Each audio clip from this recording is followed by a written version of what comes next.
Welcome back to the Deep Dive. Today we're getting into something really crucial for homeowners building or maybe renovating your outdoor deck. Yeah, and it's more than just, a spot for the barbecue. Exactly. It's a real structural part of your home. We're talking about transforming your outdoor space, something that boosts your property value, looks great, and honestly, just makes your home work better. And for this deep dive, we're really focusing on making it last. Our sources are packed with insights from pro deck contractors, and they really hammer home the challenges of, wet climates. Think Vancouver, places with constant rain. Right. So our mission today is to pull out the essential info you need on safety, durability, and making sure you get real value for your money on this big project. Okay, perfect. Let's unpack that. We'll look at why getting professionals involved is key for the long haul. We'll break down all those costs, what really drives the price. Yep, the variables. And choosing the right materials, like armor against the weather. Plus, that vital piece, waterproofing and maintenance. The goal is you walk away really understanding how to make this investment count. So lots of people think, building a deck, how hard can it be? Why should someone really prioritize hiring specialized, licensed contractors? I mean, isn't it cheaper to just find a low bid or even DIY? Well, it really comes down to liability and making sure it lasts, especially in those wetter places we mentioned. When you hire a licensed expert, you're basically buying peace of mind that they're following strict building codes. And that's not just about paperwork. Right, it's safety. It's fundamental safety. Think about railings that aren't secured properly or a deck not built to hold the weight it needs to. That's a disaster waiting to happen. That makes sense. So it's the safety net, legally speaking. But what about the actual build quality? How does an expert contractor make the deck itself better, beyond just following the rules? They build it to survive the specific climate. For example, somewhere humid, they'll use marine-grade fasteners, special flashing, stuff that stops rust and rot, where standard hardware would just fail pretty quickly. Okay, materials the average person might not even know about. Exactly. And that skilled craftsmanship means custom designs fit perfectly. Plus, they know what to look for, like where water might pool before it even becomes a problem. Right. So it's not just about saving time, like people often say. You're saying they prevent future problems, structural weaknesses, using techniques most homeowners wouldn't know. Precisely. And they have the right tools for the job, specialized things like moisture meters, pro-level cutting gear, and they can get premium materials, high-performance stuff, often not sold to the public. It just reduces the risk of really expensive mistakes later on. Like getting the joist spacing wrong could make the whole deck unstable or mess up drainage years later. You're essentially paying to avoid future headaches. And speaking of headaches and costs, budgeting for a quality deck isn't just adding up lumber costs. Having a clear budget is actually an investment in quality itself. It stops the project from getting out of control and makes you match your hopes with what the deck genuinely needs to last. Okay, that makes sense. But it feels like there's so many things that affect the final price. If you're sitting down with a contractor, what are the, say, core variables you absolutely have to get your head around? Yeah, let's lay them out. There are about 6 key things driving the cost. First, the material type. Wood, pressure-treated, vinyl, composite. Boy. That choice probably affects the long-term cost more than anything else. Okay, number 1. Second, size and complexity. Simple square footage is one thing, but multiple levels, curves, building on a slope, that adds a lot of labor. Sure. Third, additional features. Railings, glass, or metal cost more than wood stairs, access points, all add up. Got it. Fourth, labor costs and location. What skilled contractors charge varies a lot depending on where you are and how tricky the design is. Naturally. Fifth, permits and inspections. These are legally required by your local town or city, non-negotiable costs. And sixth, custom elements. Things like built-in benches, fancy lighting, maybe special drainage systems. That list covers the obvious stuff. But let's go back to that tip. Invest in quality now to save later. How big is that return on investment, really? Say, between basic, pressure-treated wood and a high-end composite deck. Oh, the difference in maintenance savings is huge. Composite might cost, say, double or even triple upfront compared to basic lumber. Wow, okay. But it basically gets rid of annual sealing, sanding, staining. Over maybe 15 years, that lack of maintenance means the effective yearly cost drops way down. You essentially pay back that higher initial cost through time and labor saved. That's a powerful argument. And what about those hidden costs people forget, especially with heavy rain? You mentioned things like drainage or reinforcing foundations. Yeah, those are critical, and they depend on your specific site. If the ground under the deck holds water, You might need special drainage like gravel beds or French drains to pull water away from the support posts. Right. Or if the deck is high up or built into a hill, the concrete footings might need to be much deeper, much stronger than standard. These details, they're crucial for stability. They could add 10, maybe 20% to the cost, but skipping them, you risk the whole deck's safety come the first big storm season. Okay, so we know the costs are variable, and a big driver is the next choice, the materials. Let's get into that, the armor against the elements. What are the trade-offs between looks, durability, and maintenance? Exactly. And in those wet climates, the material has got to be either non-porous or chemically treated to handle that constant moisture. Our sources point to 5 main options that builders talk about. All right, lay them out for us. Maybe start with a classic. Sure. First, wood. Cedar, redwood.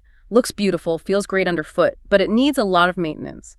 Yearly sealing to stop it going gray and soaking up water. High maintenance, okay. Second, pressure-treated lumber. This is the usual budget option. It's affordable, treated against bugs and rot, but it still swells, cracks, and definitely needs frequent sealing to keep water out. The common choice, but needs work. Third, vinyl, or PVC. This stuff is explicitly waterproof. Very weather-resistant, lightweight, almost zero maintenance. Handles temperature swings well, too. It's very practical. Fourth, composite. This is a mix, wood fibers and plastic. It looks a bit like wood, but performs much better. Low maintenance, lasts a long time, resists fading, stains, rot really well. The best of both worlds, maybe. Sort of, yeah. And fifth, aluminum. This is the toughest option. Lightweight, doesn't corrode, no rust, no rot. Often used where you need maximum lifespan, maybe tougher environments. So, listening to that, for someone dealing with lots of rain, it really sounds like vinyl and composite are the top choices because they just don't soak up water like wood does. Is that what the pros generally say? It is. The main advice is pick materials rated for ground contact and high moisture. And here's a key tip. Even if you love the look of wood for the deck boards themselves, many contractors strongly suggest using vinyl or composite for the understructure, the joists and beams. Protect the foundation first. Exactly, because that's where structural rot usually starts. That's a really important distinction to make. That leads us perfectly into the next critical piece for wet climates, the longevity blueprint. Starting with waterproofing. Because if you skip this, well, you've just built a very expensive, potentially rotting platform. Absolutely. An expert installation of waterproofing is key. It needs precision for it to last. Right. We're not just talking about slapping some sealant on top. Right. It's about protecting the hidden parts, the support structure underneath. So what are the best ways to do that? The top methods professionals use? The sources highlighted 4 really effective solutions. First, vinyl membranes. Think of this like a huge, tough sheet laid down under the deck boards. It creates a waterproof roof that channels all water away from the structure below. Bonus, you get a dry space underneath. Okay, like a complete seal. Pretty much. Second, liquid applied coatings. These are like flexible paints, polymer materials applied directly to the surface and the structure. They create a seamless barrier that can stretch and shrink a bit with the wood. More adaptable, maybe. Third, professional sealing and coatings. This is more for the surface, especially for natural wood, using high-grade specific chemical sealants applied properly. Okay. And fourth, waterproof underlayment systems. These are like mini gutter systems installed between the joists. Really important if you have a second-story deck to keep the area underneath dry. That makes sense, protecting a lower level. Okay, so that's the initial armor. Now let's shift to keeping it strong, proactive maintenance. This is where the homeowner's role comes in, right? What are the essential regular tasks? Yeah, consistent care really pays off. Day-to-day, simple stuff. Sweep it, clean off leaves and debris that trap moisture. Okay. Annually, if you have wood, you'll need to reseal it. Check and tighten all the screws and bolts, make sure railings are lock solid. But the absolute crucial thing the pros emphasize, get a professional inspection every year. Why is that so important if you're already cleaning and checking things yourself? Because a pro is looking for deeper issues, signs of structural fatigue, not just surface dirt. They spot things a homeowner might easily miss. Like what specifically? Maybe a joist hanger starting to rust, slight shifting in the foundation posts, the very beginning of rot underneath the deck boards where water might be pooling unseen, early warnings. Got it. Yeah. So if you are doing your own walk around between pro inspections, what are the big red flags, the signs that shout, okay, time to call someone NWO? You're looking for anything compromising safety or structure. Things like Any boards that feel loose, bouncy, or look visibly rotten. Okay. Any signs of rust on nails, screws, connectors especially, where parts join together. Water that just sits there after rain, not draining away. Cracks, splinters, or warping on the deck surface itself. Right. If the finish is faded or peeling badly, that means the wood is exposed.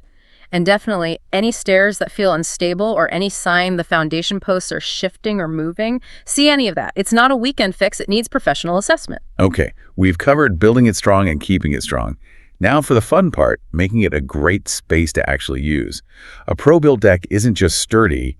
It should really feel like a natural extension of your home. Yeah. Right? Exactly. When you work with a skilled designer or contractor on the design, you move beyond just a basic square platform. Yeah. The custom design process lets you build in real functionality, maybe shaping the layout to capture the best view or block the wind, or adding features like built-in benches that also work as storage. And making it look like it belongs there is huge too, matching the house's style. Absolutely. Whether you want a modern look or something more classic and natural, good design ensures the deck fits seamlessly with your home's architecture, doesn't look tacked on. Right.